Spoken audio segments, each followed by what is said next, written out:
नमस्कार दोस्तों। आज का जो हमारा वारदातों की घटना की कहानी है वो थोड़ा सा पुरानी है। 14 दिसंबर 2022 को छत्तीसगढ़ राज्य का जिला बिलासपुर और बिलासपुर का बहुचर्चित कांड, एक माफिया, एक हिस्ट्री सीटर, एक गुंडा अपराधी जिसके नाम से प्रॉपर्टी डीलर भी कह सकते हैं, बहुत से मुकदमे थाने में पंजीकृत हों और एक जिला महामंत्री बिलासपुर कांग्रेस कमेटी का नेता भी कह सकते हैं आप, उसकी दिन दहाड़े एक चौराहे पर गोली मारकर हत्या कर दी जाती है। जैसा कि चर्चित व्यक्ति था, माफिया था, तो किसी भी परिचय का मोहताज नहीं था। सकरी चौक के पास कुछ अज्ञात हमलावरों ने ताबड़तोड़ 10 राउंड फायरिंग की और उसे मौत के नींद सुला दिया, क्योंकि वो ड्राइवर की बगल वाली सीट पर बैठा था। ऐसे में तुरंत नज़दीकी थाने की पुलिस घटनास्थल पर पहुंचती है और एसएसपी श्रीमती पारुल माथुर जी भी घटनास्थल पर पहुंचती हैं। 30,000 से ज़्यादा 30,000 से भी ज़्यादा मोबाइलों का डाटा खंगाला जाता है वहां पर और 5 राज्यों में इस केस की तफ्तीश की जाती है, जांच पड़ताल की जाती है और केस खुलता भी है। तो कैसे खुलता है? एक छोटी सी रिकॉर्डिंग से।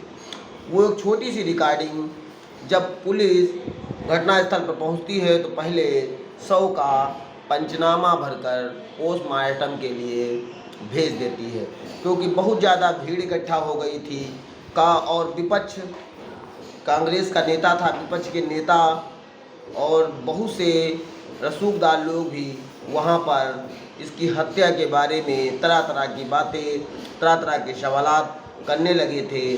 तो पुलिस तुरंत ही जुट जाती है। 50 से अधिक टोल प्लाजा चेक किए जाते हैं कि इनकी हत्या कैसे हुई और जब 100 से अधिक स्थानों पर टावरों का मोबाइल डाटा उठाया जाता है, जहाँ जहाँ पर भी संदिग्ध थी, पुलिस जितने भी संदिग्ध थे उनको उठाकर थाने लाती है, सबसे पूछताछ करती है। उसमें कुछ परिवार के सदस्यों को भी उठाकर थाने लाया जाता है। ऐसे में जब पुलिस पूछताछ कर रही थी तो संजू के ही मोबाइल में एक रिकॉर्डिंग प्राप्त होती है, जिसमें ये पता चलता है कि पिता और पुत्र की आपस में कुछ दिन पहले आपस में कहासुनी हुई थी, जिसमें पिता ने पुत्र को, पुत्र ने पिता को एक मारने की धमकी दी थी, एक दूसरे को देख लेने के लिए कहा था। उसके आधार पर पुलिस इनके पिता श्री जयनारायण त्रिपाठी जी को भी उठाकर थाने लाती है। उनसे जब गहनता से पूछताछ होती है तो पहले तो वो कुछ भी नहीं बताते, लेकिन जब पुलिस सख्ती से पूछताछ करती है तो फिर केस का पर्दाफाश होता है। और जो केस का पर्दाफाश होता है, आप कल्पना नहीं करेंगे, आप सोच नहीं सकते हैं कि कोई व्यक्ति इतना ज़्यादा अपने ही पुत्र को या अपने ही भाई को मारने के लिए सुपारी दे देगा। वो भी सुपारी 1-2 लाख में नहीं, पूरे 10 लाख रुपए में सुपारी दी गई थी। महीनों से शूटर फिराक लगाए बैठे थे, रेकी की जा रही थी और ये पता लगाया जा रहा था कि जब उसके पहले भी उसको मारने का प्रयास किया गया था, लेकिन कहीं ना कहीं जब भी प्रयास किया जाता था तो कोई ना कोई उसके अगल बगल रहता था और ऐसा कोई भी उसके अगल बगल नहीं रहता था कि जो कोई चूहा हो, वो भी कहीं ना कहीं उसके सब हिस्ट्री सीटर टाइप के ही लोग, जिनके नाम मुकदमे या माफिया, इस तरह के लोग ही उसके अगल बगल साथ में चला करते थे। क्योंकि ये जो घटनाक्रम बाद में सामने आया तो उसमें पता चला कि भाई ही भाई की जान का दुश्मन बन गया, क्योंकि संजू त्रिपाठी और उसका छोटा भाई कपिल त्रिपाठी दोनों एक कत्ल के जुर्म में जेल गए थे। वहाँ पर इन दोनों को सज़ा हुई और सज़ा के बाद जब ये निकले तो धीरे धीरे ये लोग अपराधी बनते चले गए, माफिया बनते चले गए। प्लाट कब्जा करना, लोगों को प्लाट कब्जा करवाना, फिरौती वसूलना, इस तरह के अपराध की जराइम की दुनिया में अपना नाम कमाने के लिए एक से एक दुर्दांत घटना को अंजाम देते रहे। वो अगर एक प्लाट कब्जा करता था तो उसका दूसरा भाई 2 प्लाट कब्जा करता था। एक दूसरे में धीरे धीरे आपसी उन्हीं ज़मीनी विवादों को लेकर कहा-सुनियाँ होने लगी, क्योंकि जिस प्लाट पर इसका भी निशाना रहता था उसी पर उसके भाई का भी निशाना रहता था। बहुत से लोग आते थे जिनका विवाद होता था, वो कहते थे कि ये प्लाट मेरा छुड़वा दो, तो प्लाट छुड़वाना, पैसे वसूलना, इसी तरह के जो अपराध की जराइम के टाइप के काम होते हैं जिनको व्यक्ति, एक सामाजिक व्यक्ति नहीं करना चाहता, लेकिन अपराधी व्यक्ति उसको स्वेच्छा से, प्रेम से, अच्छे से करता है, क्योंकि उससे बहुत सा पैसा अर्जित कर सकता है। ऐसे में ही धीरे धीरे कपिल और संजू में लड़ाइयाँ होने लगी। कपिल त्रिपाठी और संजू त्रिपाठी की लड़ाई इतनी बढ़ गई कि एक दूसरे से बोलचाल तक बंद हो गई, एक दूसरे को देख लेने की बातें होने लगी। और सबसे बड़ी बात तो ये थी कि पिता जयनारायण त्रिपाठी जिस महिला से संबंध थे उसी महिला से संजू त्रिपाठी के भी संबंध थे। आप सोचिए, आप कल्पना कीजिए तो आप पाएंगे कि एक पिता जिस औरत के साथ संबंध में है, क्या उसका बेटा भी उसी औरत के साथ संबंध में होगा।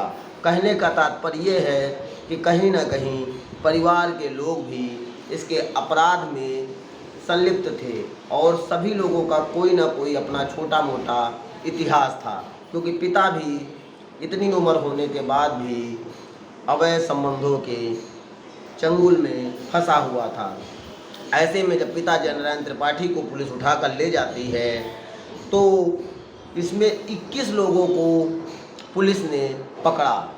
उसमें जो थे, मुख्य आरोपी जो था वो था कपिल त्रिपाठी, जयनारायण त्रिपाठी मृतक का पिता, सुचित्रा त्रिपाठी कपिल त्रिपाठी की वाइफ, और भरत तिवारी कपिल त्रिपाठी का जीजा, आशीष तिवारी ये भी रिश्तेदार था, रवि तिवारी ये भी रिश्तेदार था, सुमित निर्मलकर और अमन गुप्ता, और एक प्रेम श्रीनिवास जिसने यूपी से 5 शूटरों को बुलाया था।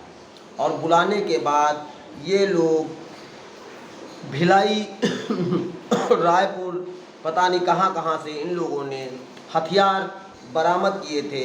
उन हथियारों का जो रायगढ़ का सप्लायर था, रायगढ़ से झारखंड, रायगढ़ का सप्लायर झारखंड से बंदूकें लाया था जो उन शूटरों को उपलब्ध कराई गई थी। तो रायगढ़ का वो शूटर भी पकड़ा गया और झारखंड से जहाँ से वो लाता था उसको भी पकड़ा गया।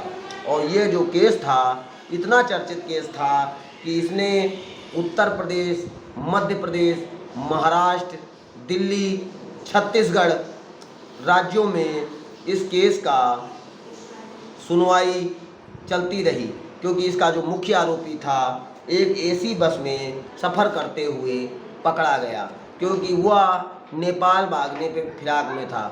उसने यहाँ तक के प्लान कर रखा था कि कब किसको कहाँ पे आना है, कब किसको कहाँ पे मारना है और कब किसको कहाँ पे भागना है, कब कौन व्यक्ति सरेंडर करेगा, कौन सी गाड़ी उपलब्ध होगी, कौन से शूटर को कौन सी रिवॉल्वर दिया जाएगा। ये सभी प्रकार के प्लान पहले से ही तय निर्धारित थे। ऐसे में कपिल और संजू की आपसी तनाव, रिश्तों का भरमजाल, पिता भी कहीं ना कहीं अपने ही बेटे का दुश्मन बन गया। उसने फिर कपिल के साथ मिल लिया और फिर कपिल उसको रास्ते से ना हटाता तो उन्हें ये भी अंदेशा था कि कहीं संजू त्रिपाठी उनको रास्ते से ना हटा दे। ऐसे में उसने इस कपिल का मित्र था श्रीनिवास, उसको एक बात बताई तो श्रीनिवास ने उत्तर प्रदेश से 5 शूटर बुलाए जो चंदौली या बनारस के थे। तो उन लोगों को 10 लाख रुपए की सुपारी दी गई और सुपारी के पश्चात उन लोगों ने दिन दहाड़े चौक पर, सकरी चौक पर गोली मारकर मौका पाते ही संजू त्रिपाठी की हत्या कर दी। ये हत्या पूरे छत्तीसगढ़, पूरे बिलासपुर, पूरे रायपुर, सभी जगह पर एक चर्चा का विषय बने हुई थी, क्योंकि इसमें Uttar Pradesh police, ATS, STF सभी का विशेष योगदान रहा, क्योंकि पारुल माथुर बिलासपुर की जो एसपी थी, उन्होंने बड़ी तत्परता से इस केस को सॉल्व करने के लिए जितना भी तरीके हो सकते थे उन तरीक़ों से अच्छी जांच पड़ताल तफ्तीश करती रही, और करते के बाद उन्होंने इस केस का पर्दाफाश कर दिया और मुख्य आरोपी व अन्य आरोपियों को पकड़कर भारतीय दंड संहिता की धाराओं के अंतर्गत मुकदमा पंजीकृत करते हुए जिस व्यक्ति का केस में क्या रोल था उस रोल के अनुसार तय करते हुए इनको जेल भेज दिया गया। आज की जो हमारी घटना है इसमें देखेंगे कि एक परिवार जिसमें 2 बच्चे अपराधी बनते हैं, माफिया बनते हैं, हिस्ट्री सीटर बनते हैं, और हिस्ट्री सीटर बनने के बाद उनका पिता उनको रोकता नहीं है बल्कि और बढ़ावा देता है। पिता जिस महिला से अतरंग संबंध में था उसी महिला से उसका पुत्र भी अतरंग संबंध में था, और यही अतरंग संबंध पिता और पुत्र के रिश्तों में कहीं न कहीं आपसी मतभेद का कारण बना। और एक दत्तक पुत्री पिता ने गोद ले रखी थी। कुछ लोगों का कहना था कि संजू त्रिपाठी उस पुत्री को, जिसको पिता पुत्री मानता था, उसके साथ जबरदस्ती अतरंग संबंध बनाने का प्रयास किया करता था, जिसी के लिए सुचित्रा त्रिपाठी जो कि कपिल त्रिपाठी की वाइफ थी, उसने और इन दोनों ने भी ये प्लान बनाया था कि इसको रास्ते से हटा दिया जाए। तो दत्तक पुत्री और सुचित्रा त्रिपाठी को इसलिए भी आरोपी बनाया गया क्योंकि जो अपराधी थे जिन्होंने हत्या की थी वो उत्तराखंड के रास्ते से भागने का प्रयास कर रहे थे, तो उनको पुलिस ने इसने रोकने के लिए व्यवस्था करवाई थी। इसका गांव, इसका घर उधर ही पड़ता है, ऐसे में इसने उन अपराधियों को रोकने के लिए व्यवस्था करवाई थी। और ये इतनी बढ़िया अच्छे से इन लोगों ने प्लानिंग किया था कि ये जो शूटर थे ये पहले ही कपिल त्रिपाठी के फार्म हाउस पर आकर रुक गए थे और रेकी की जाती थी कि कब ये अकेला मिल जाए और कब इसकी हत्या कर दी जाए।